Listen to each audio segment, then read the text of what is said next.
Salam bahagia dan Bapak Ibu Guru. Jumpa lagi bersama saya, Sitius Baru SPD, calon guru penggerak Angkatan 1135, guru di SD Negeri 076722 Lelemo Samiri, Kabupaten Nia Selatan, Sumatera Utara. Saya melakukan tugas jurnal refleksi Dewi Mingguan 8 tentang pengambilan keputusan berbasis nilai kebajikan sebagai pemimpin.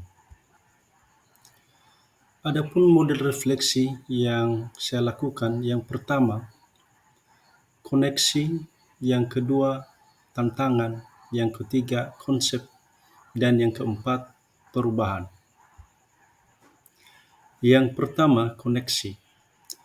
Kepemimpinan kepala sekolah tentunya sangat berperan untuk menciptakan sekolah sebagai institusi moral. Keyakinan sekolah mencerminkan nilai-nilai kebajikan universal yang dirancang untuk mengajarkan norma-norma sosial. Keputusan-keputusan yang diambil oleh sekolah akan merefleksikan nilai-nilai yang dijunjung tinggi dan akan menjadi rujukan atau teladan bagi seluruh warga sekolah. Tidak ada benar atau salah pada jawaban atas berbagai kasus yang ada selama pengambilan keputusan didasarkan pada nilai-nilai kebajikan universal, berpihak pada murid, dan rasa tanggung jawab. Praktik pengambilan keputusan berkaitan erat dengan keterampilan coaching dan kompetensi sosial emosional. Keterampilan coaching akan membantu dengan mengajukan pertanyaan-pertanyaan untuk memprediksi hasil dan melihat berbagai opsi sehingga dapat mengambil keputusan dengan baik. Kompetensi sosial emosional diperlukan pula dalam pengambilan keputusan tentang bagaimana cara pengembangan kompetensi kesadaran diri, pengelolaan diri, kesadaran sosial, dan keterampilan berelasi. Proses pengambilan keputusan diharapkan dapat dilakukan dengan kesadaran penuh atau mindfulness, sadar dengan berbagai pilihan dan konsekuensi yang ada. Yang kedua, tantangan.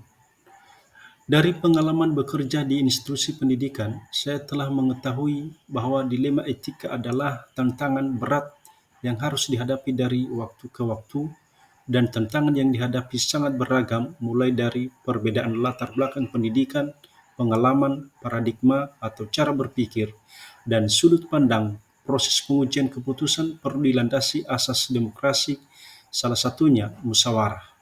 Keputusan yang diambil mungkin tidak dapat memuaskan semua pihak yang berkepentingan. Kritik dan proses tentunya sudah menjadi tantangan yang akan dihadapi oleh seorang pimpinan. Oleh karena itu, seorang pimpinan perlu memiliki keterampilan kepemimpinan yang baik. Pengambilan keputusan tetap berpegang teguh pada nilai-nilai kebajikan universal, berpihak pada murid, dan dapat bertanggung jawab. Seorang pimpinan setidaknya sering melakukan refleksi dan tindak lanjut atas keputusan yang telah dirumuskan. Yang ketiga, konsep. Setelah saya mengikuti kegiatan belajar alur merdeka, saat dapat mengetahui perbedaan antara dilema etika dan bujukan moral. Dilema etika terjadi saat seseorang harus memilih antara dua opsi. Dilema keduanya secara moral benar, tetapi saling bertentangan. Sementara itu, bujukan moral terjadi saat seseorang harus memilih dan membuat keputusan antara benar dan salah. Paradigma yang dapat digunakan dalam kasus dilema etika diantaranya: 1. Individu lawan masyarakat.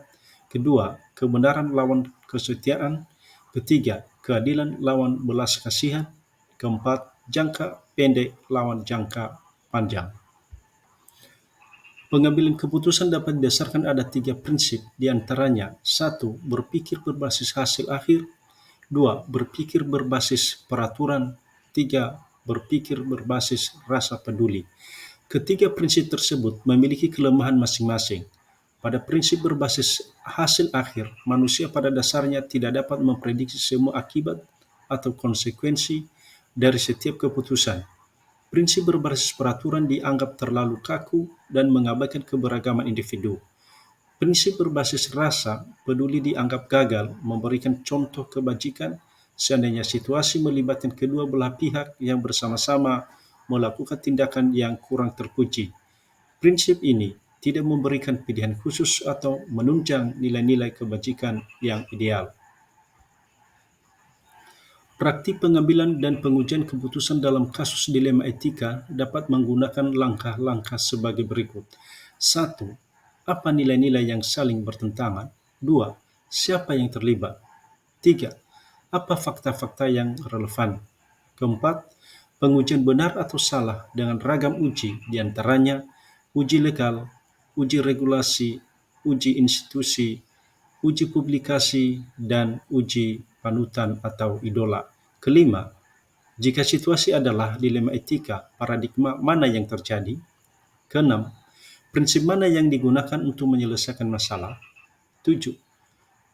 Adakah penyelesaian yang kreatif atau tidak berpikir sebelum atau investigasi opsi trilema? 8. Apa keputusan yang diambil?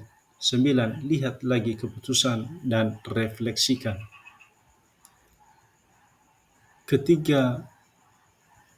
Keempat, perubahan. Dalam pengambilan keputusan dibutuhkan keberanian dan kepercayaan diri untuk menghadapi konsekuensi dan implikasi dari keputusan, karena tindakan keputusan yang mengakomodasi seluruh harapan para pemangku kepentingan. Oleh karena itu, perlu adanya kejelasan visi dan misi, budaya, dan nilai-nilai yang dianggap penting di sekolah, agar bisa menjadi acuan dalam pengambilan keputusan.